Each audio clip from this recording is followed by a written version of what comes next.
Alex, are you ready to go? I'm ready, yeah. Okay. I'm turning over the presentation to Alex Duryee from the New York Public Library. He is going to take on the task of delivering the SNAC update on technical projects during the past year. As we've mentioned numerous times, we are missing Joseph Glass, our former SNAC developer who departed the project about a week ago. He left a presentation set in Alex's hands, and I thank Alex now already before it even starts for taking on this task for us to wrap up the annual meeting for this year. So Alex, the floor is yours. Yeah, thank you, Jerry. So again, I'm Alex Duryee, the manager of archival metadata at the New York Public Library and the chair of the Technology and Infrastructure Working Group. And I'm standing in today for Joseph Glass, who has since moved on. So it's been a busy year for SNAC tech-wise. Today I'll be covering the Controlled Concept Vocabulary Management Tool, the relations vocabulary based on ICA RIC relations, the complete revision of place term management and the cleanup and following up on the cleanup project. There were batch merging of duplicate CPFs in SNAC, particularly for repositories and corporate bodies, and upcoming design improvements. So one of the big initiatives this past year was the implementation of the concept of what's called the Concept Vocabulary Management Tool. So historically, vocabularies such as occupations, subjects, activities, etc., were implemented in SNAC, sort of free-floating subject headings where they didn't really relate to one another outside of having categories assigned to them. And what the new concept vocabulary tool does is it allows for relations to be assigned between these terms, with relationships based on records and context. So, for example, you can do things like say you can assign relationships between terms such as broader and narrower. You can see the example that librarians is broader than information scientists, but narrow. I'm sorry. That librarians has the broader term information scientists, but the narrow term of academic librarians. So these terms now all relate to each other via the concepts vocab. In addition, you can assign sources based on, let's say it's from LC or a vocabulary, and there is support for variant terms by the add terms button right there.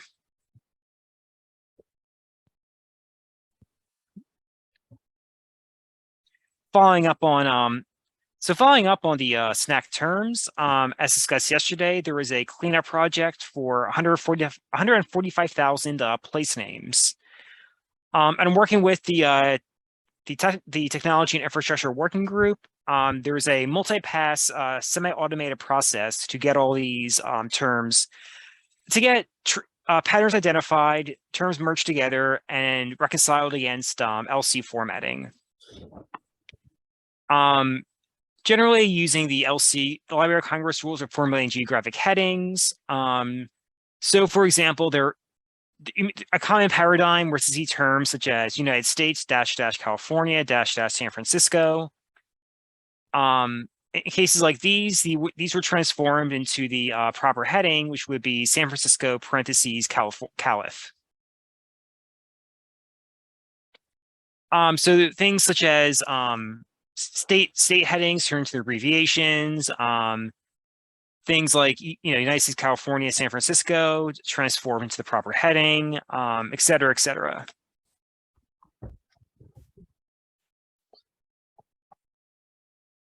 And much of this was done by OpenRefine. So OpenRefine has some very powerful tools for cleaning up data. And one thing that was tremendously helpful was that it allows for what's called clustering, which will identify similar terms within a list and group them together and give you the option of replacing the cluster with a single term.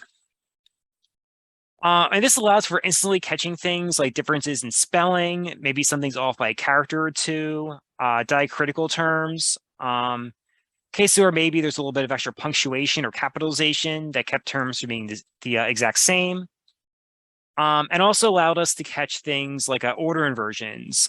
For example, Texas, Austin versus Austin, Texas, or Wales, North versus North Wales.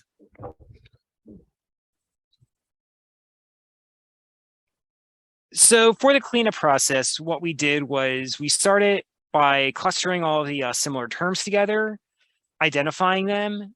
For example, here we have 5 different ways to write Los Angeles, California. It's not, even without getting too deep into making sure the term is proper or not, at least gain them all collapsed into a single term. And what this did is that instead of having to run various cleanup processes over, dozens of potential terms for a single city, we only had to work with one term at a time, which made it much, and updated all records that were associated with Los Angeles. So this initial step made the job much easier of the duplication, and also just making sure that we're working with a manageable set of terms versus potential explosion of ways to format the same information.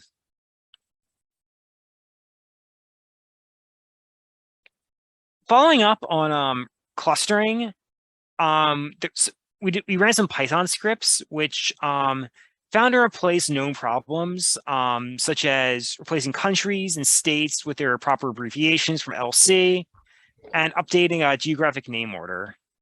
One very common issue you can see here is that LC uses partial abbreviations for state names.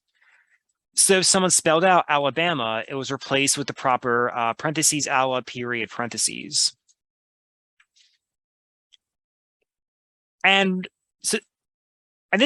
each pass of this cleaned up an awful lot of terms. However, as anyone who's worked on a data cleanup project knows, as soon as you finish up one big set of terms, you just find more problems, laying under the surface.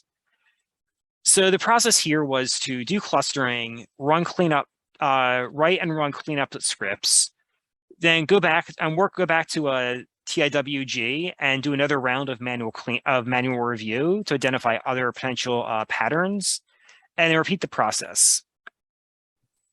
And this way, we went working together. We went through and cleaned up an awful lot of terms, catching an awful lot of patterns, and dramatically improving the quality of place names in SNAC.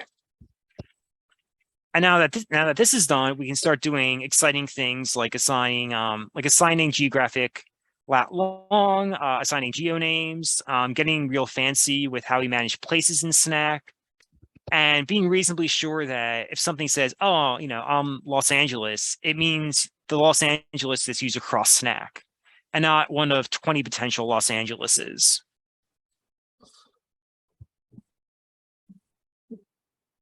And this project was an example of one of the data issues that SNAC's run into as it's grown, which is problems of scaling with data. If we sat there and tried to manually clean up 145,000 place names, this would be like a 10-year project for SNAC. So if it's very difficult to do manual editing over very large data sets, and especially if you're a new institution where suddenly SNAC's kind of putting you on the hook for data quality, it's a very, very it's a very intimidating process, at least, and very overwhelming. In addition, there's always the problem of identity reconciliation to make sure that when we say when we run automated processes, that a name really means the name that we think it is. For example, if we say, we'll say that all references to George Washington is to the first president. Well, actually, there are 11 other George Washingtons just on Wikipedia. Then there are 4 ships named the George Washington. There's a train named George Washington. There are hundreds of George Washington high schools. There's George Washington University, et cetera, et cetera, et cetera.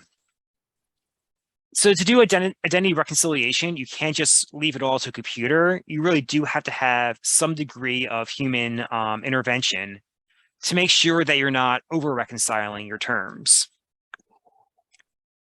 Furthermore, we want to make sure that the work that's being done in SNAC isn't sort of a dead end, where we run updates in SNAC and then and then if you want to use those terms elsewhere, you have to redo all that work. We want to make sure that that SNAC is reflecting best practices from elsewhere, in addition to being a good corpus of data by itself. And one way of doing this is via the SNAC API, which is a really powerful and great tool, but it really does require some programming expertise to understand how to work with it. And it really requires someone to be very familiar both with SNAC and with programming and scripting to be able to develop tools around the API.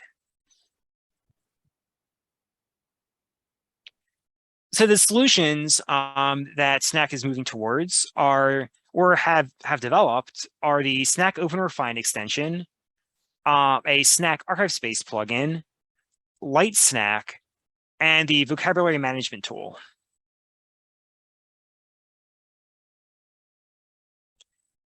So OpenRefine generally, it's a tool that I'm sure that many of you have worked with. It's a powerful free spreadsheet-like tool for cleaning up data. And it's familiar, and one of its benefits is that it's not a tool that people necessarily have to pick up and use just for SNAC.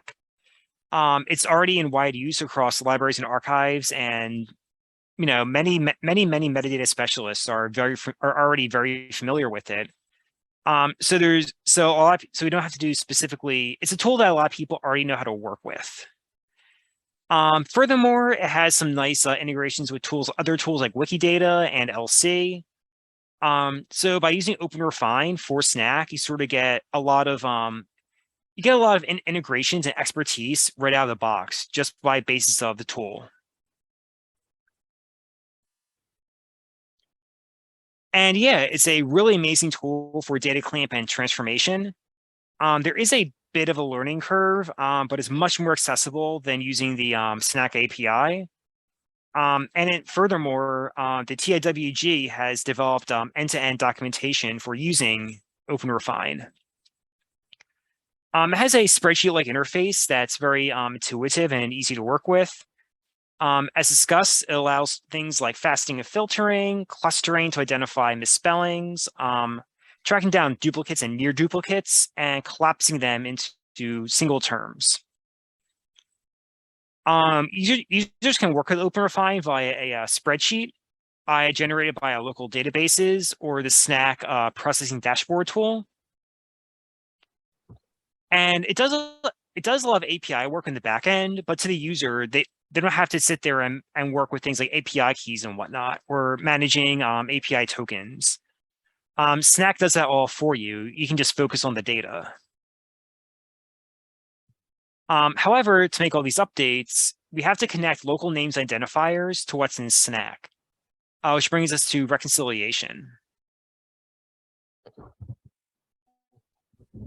And so using the OpenRefine reconciliation endpoint, we can reconcile CPFs by name, where we can pass SNAC a name and get back its SNAC identifier, or by external related URLs for things like, say, if you have the Wikidata identifier or a VF identifier or the NACO ID, you can pass that to SNAC and get back a CPF. So this way, if you already have high quality data, you can update it with SNAC and have everything nicely integrated very, very quickly.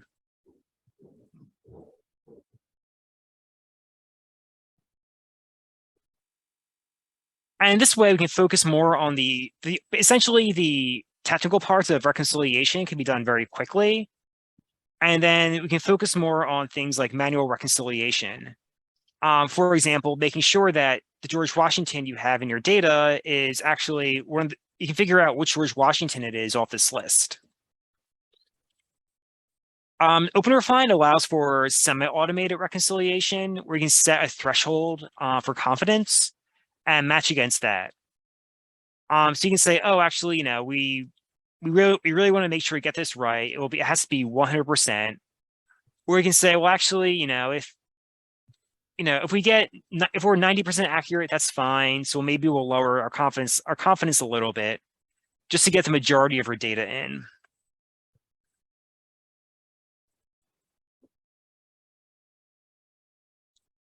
Here you can see a reconciled set of libraries. And you can see some alternate possible matches, like the New York State Library Law Library. You can see, okay, here's the term New York State Library Law Library. And then you can see some other near matches where you can say, okay, actually, this nice try OpenRefine, but not quite. You can hover over reconcile names to see a summary preview from SNAC to make sure that you have the right match. And this allows you to do a semi-automated workflow where essentially OpenRefine will do the matching for you.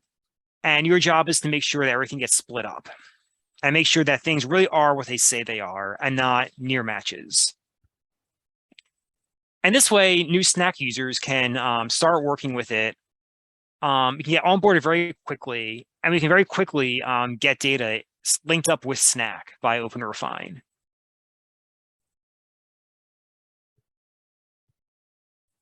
So editing resource descriptions was one of the easiest things to implement for OpenRefine. That's been in for a while. And now we can also do editing CPFs via OpenRefine. So essentially, you sort of had OpenRefine can be, for working with bulk data, almost a one-stop shop for getting your data into SNAC. In addition, the process is fully documented thanks to the efforts of the technical group. Everything from setting up OpenRefine and transforming your EADs to getting everything into SNAC is now fully documented, and it's available via the SNAC Cooperative main page.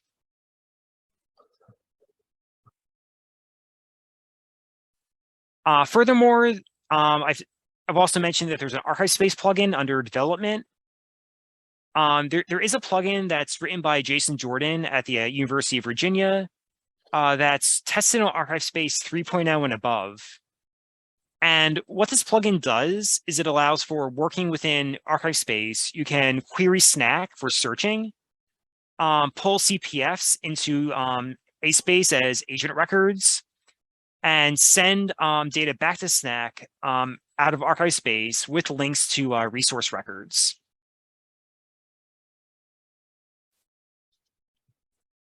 So you can see here, we're within ASpace, but we're searching SNAC for Carini, coming up with a couple of hits, and you can review the SNAC record directly within ASpace to make sure that the term really is, who you think it is.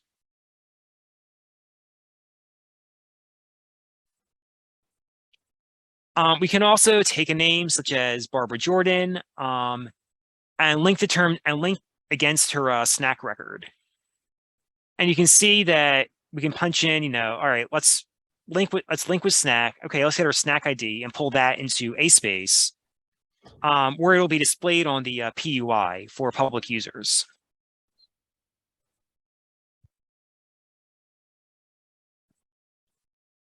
I've also mentioned light SNAC. So one of the goals is to make SNAC more accessible to non-technical services users, making it more inclusive and accessible to users who may not be quite as familiar with some of the jargon, terminology, and data formats that, say, technical services archivists may be familiar with. And the goal of LightSNAC is to target small repositories in an effort to diversify the types of repositories and types of records in SNAC.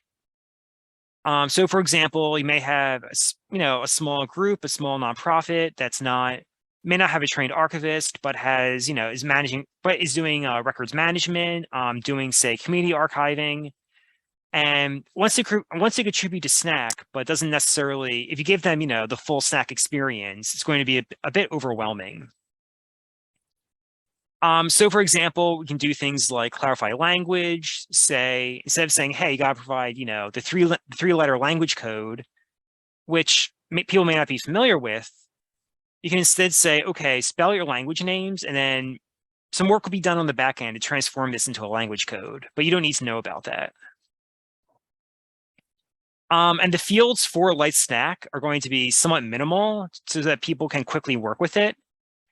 And model its fields on repo data, NUCMUC and DAX require fields, and SNAC editorial policy for minimum requirements.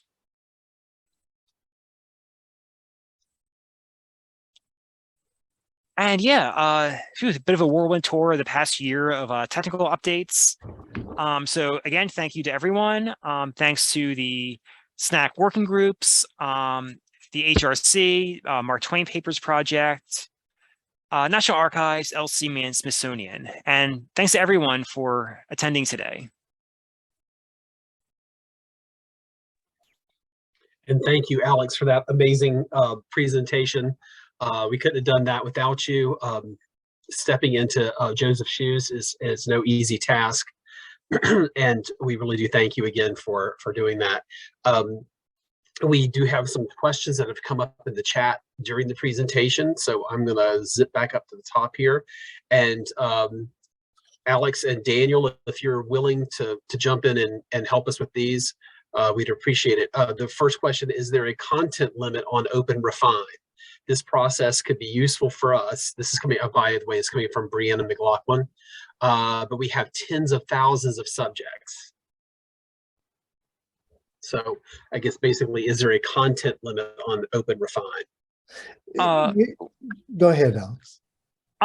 In terms of the tool itself, I know it does tend to get slower after a point, but I've seen it work with very large data sets and work quite well.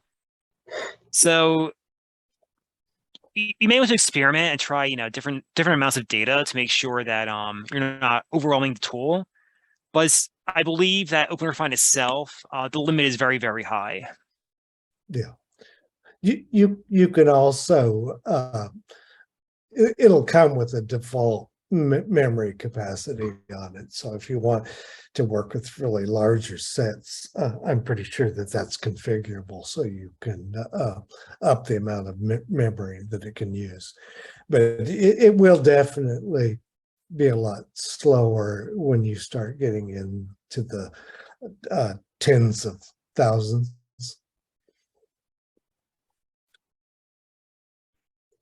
Okay, thank you both for that one.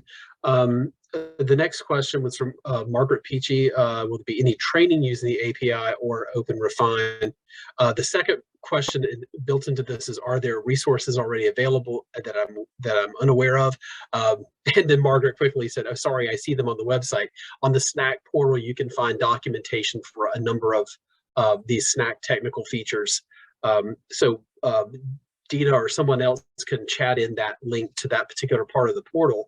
But because I'm so deeply involved in training across the board in SNAC, I would certainly say that in the future, when we have a permanent developer back on staff, that I'm very interested in the SNAC team working cooperatively with the technical infrastructure working group to develop training related to all of these technical features. Dean and I would, of course, provide support for the development of a training module or several training modules to cover all this, and then happily invite the technical experts to the podium, virtual podium as we call it, in SNAC School to actually give the instruction on these different technical tools we have available. So yes to future planning for all these technical features. Another question comes from Emily Frazier. Is it possible for SNAC editors to access the entire list of controlled vocabularies with or without the relations to one another? If we're thinking about how they might be used to validate new SNAC CPFs that are to be batch imported with the OpenRefine extension so as not to create near duplicate controlled vocabulary entries. We had a +1 yes, we need help with that too from James Truitt. Daniel, any thoughts on accessibility to the controlled vocabularies? Yeah, well, I'm trying to recall. We do certainly miss Joseph at this point, but is what one of the last things that he was developing in August, and I do believe it was completed, is that when you have say a CPF with subjects related to it, that I believe you can now do reconciliation against the subjects in SNAC. But what it does is that if you match an existing subject in SNAC, it won't duplicate that. But if you have some new subject not in SNAC, it will put that in as a stub description into the conceptual vocabulary. I'm trying to remember exactly, I know it was something Joseph and I were discussing a lot about whether, to make it possible to do identity reconciliation, not only against the CPF entities, but also against controlled vocabularies.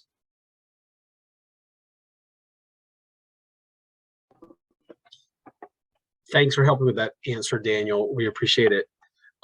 There's another question from Stephanie Sapienza. Will the SNAC OpenRefine plugin eventually support data extension, similar to how the OpenRefine Wikidata plugin allows users to take reconciled Wikidata values and pull in specific properties from Wikidata into new columns? So. Yeah, again, I would need Joseph to answer that question. It's certainly not in the plugin at the moment. There is the ability, and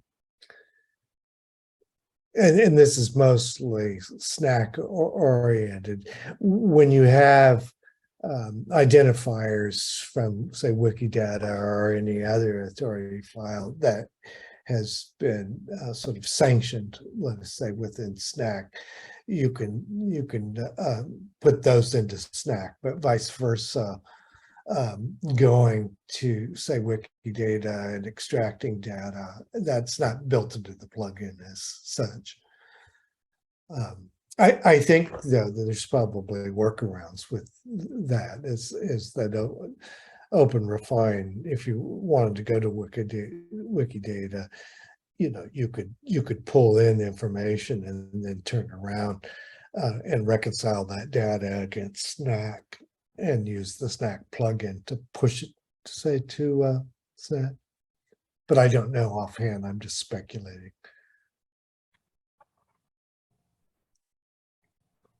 Thank you again, Daniel, for filling in there. One follow-up. Well, to the extent that I could.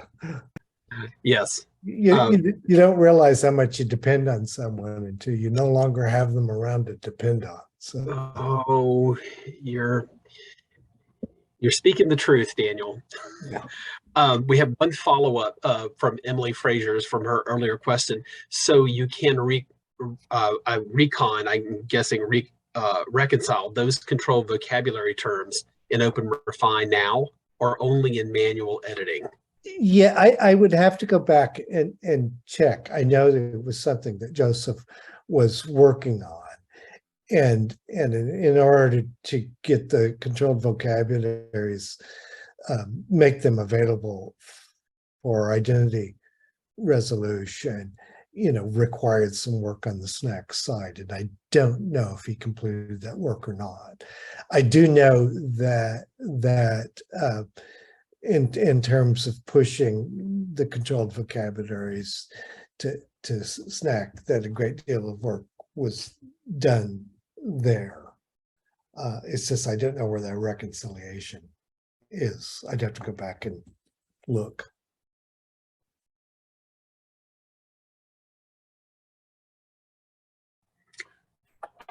Thanks again,